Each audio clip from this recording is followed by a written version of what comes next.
Hi everyone. I did a pour yesterday and I thought, why didn't I do a bowl? And I know why I didn't do a bowl, because I go to bed early.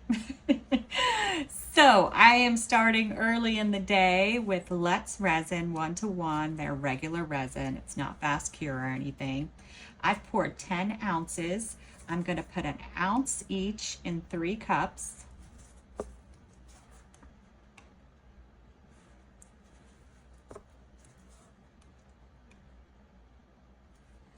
And then I'm going to pour the rest in this mold.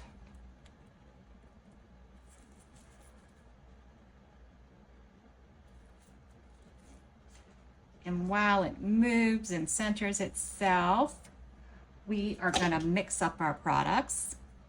In my first cup, I'm using Pearl X Duo Aqua Blue. I struggled with the colors to do for this pour. I wasn't really sure what I wanted.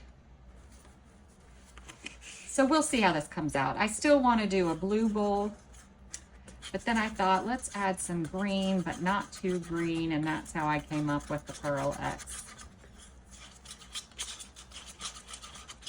Making sure it's mixed so I don't have any powdery lumps.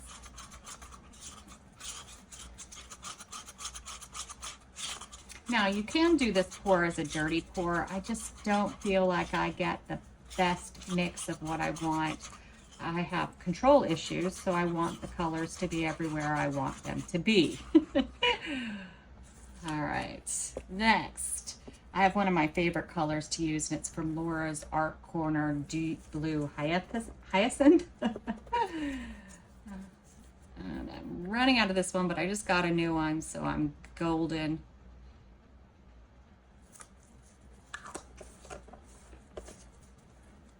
It's just always a great color. If you don't want to do a black background that shows your blooms, this deep blue is awesome.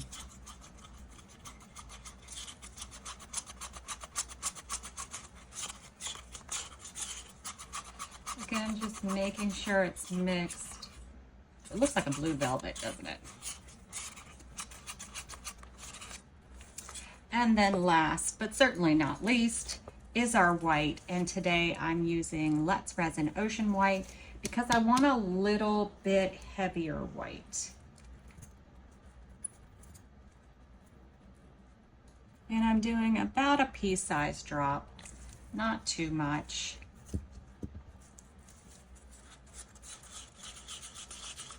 And you know what? I think I'm going to put 5 drops of the Pinata Blanco in there to thin it down just a little, because I was looking at my pea-sized drop and it might be too much. This alcohol will thin it, but not too much.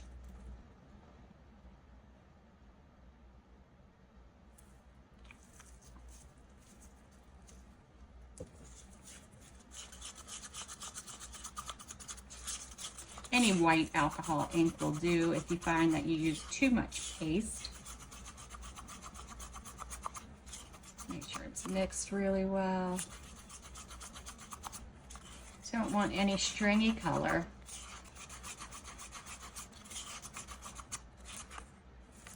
All right, so then I need to get them all in my piping bags. Get them prepped for the pour, because it can start blooming on you too fast, and then your lines will close up and you won't be able to put as much color as you want.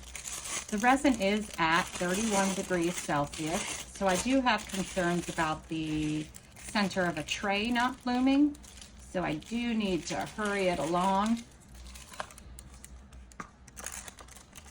And then our blue. I was fooling around going back and forth on colors, so my resin warmed up.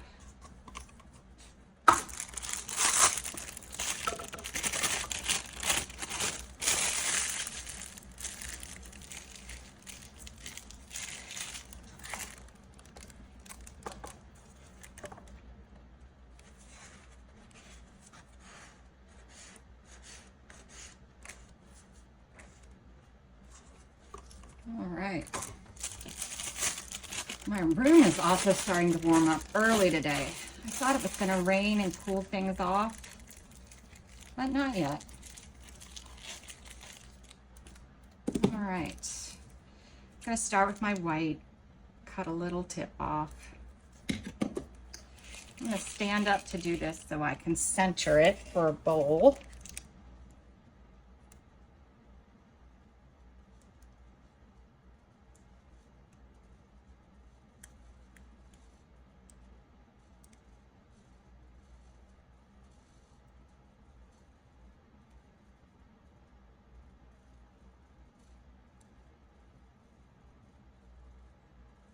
All right, set this aside for a minute. Let's do our dark blue next. I'll cut a little tip. Mica powder, I find it's goes out of the bag a little faster. So I just have to go a little slower than I normally would go.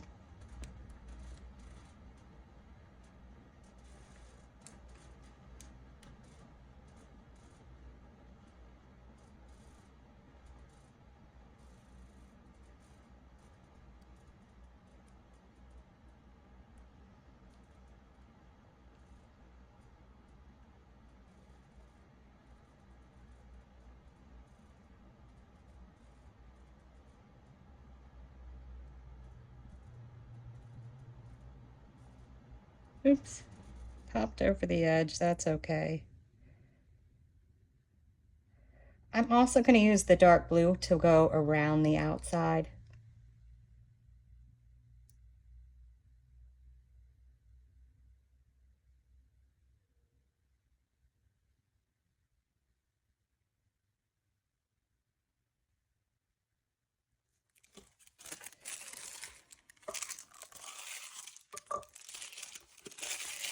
All right, I need to cut the tip of my green color.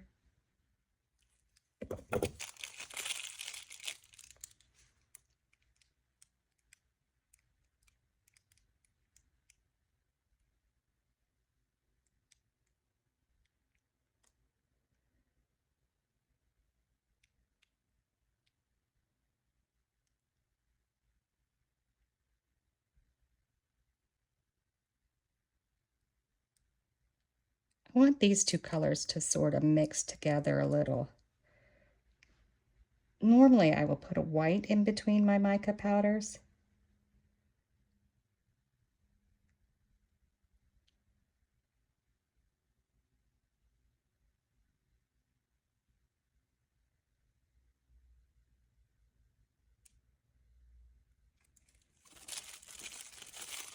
You know what, since I want to do another line of white, let's see if we can get some blue close to the other side of the white.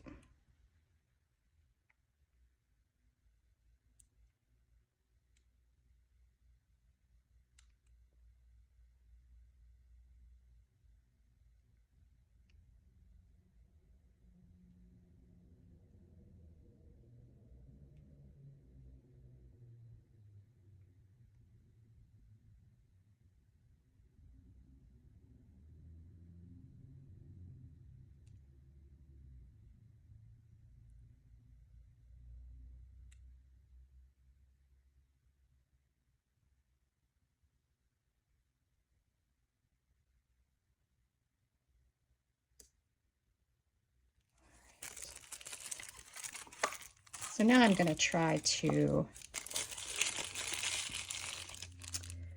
pop a white here. Don't worry about doing it perfect because we still have to do our lines. And our lines are going to swirl some of these together anyway.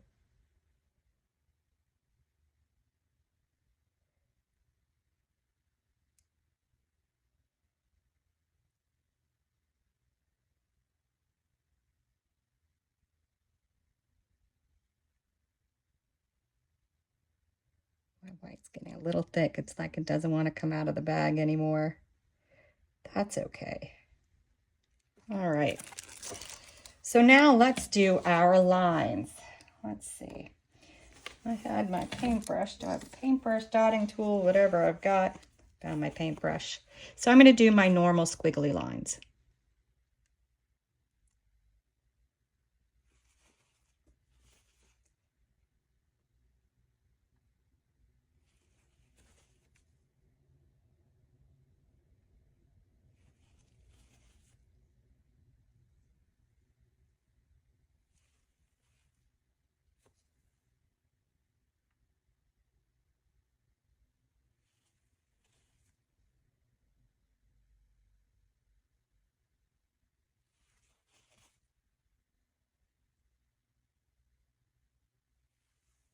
On my last big all the way in squiggly, I'm going to do my spiral.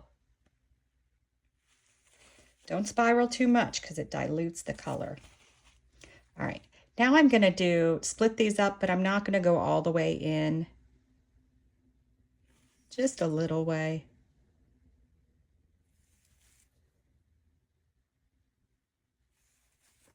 I don't like to mess with centers too much.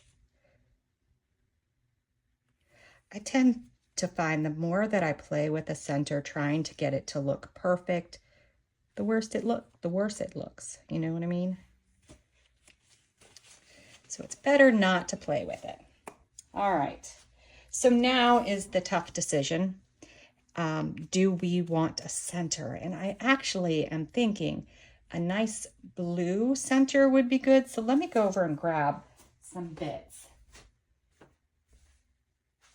I think I have a couple different. Let's see. They're both pretty much the same. One's a little more purple. Let's go with this one.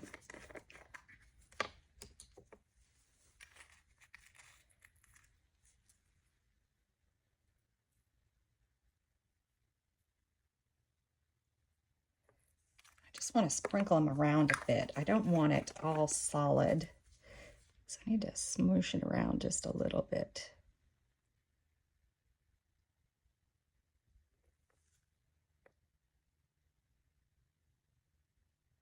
Just making sure it's centered.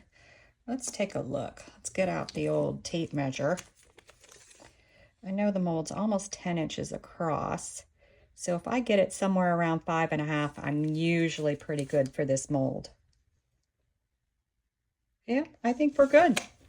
I think that center works. We'll be back when it's time to form it into a bowl. All right. So I think we're ready for bowl time. It is pulling away from the mold. I did put gloves on so I don't get fingerprints.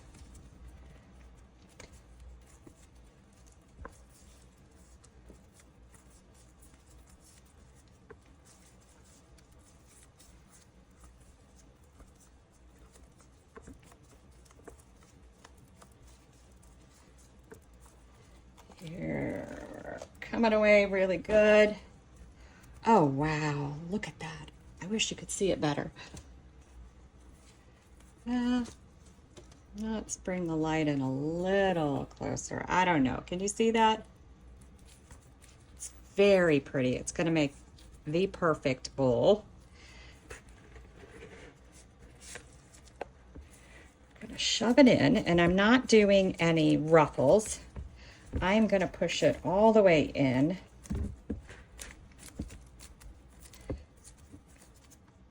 So it's a ruffle-free bowl. I use this bowl a lot, so it still has the cooking spray on it, so it's still not going to stick. It moves around really easy.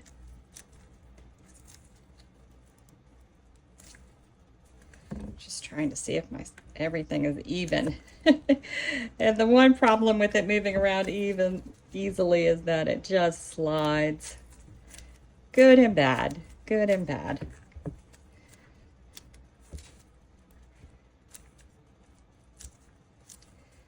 Let me see. How does that look? Maybe a little more that way.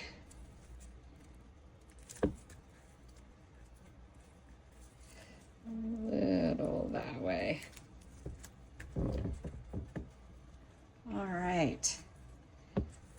looks pretty good. I think we have it all even now. All right, we'll be back when it's time to unmold it. All right, we're back to see how our bowl came out.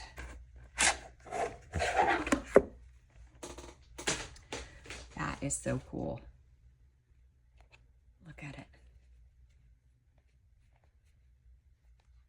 Very pretty. I love it.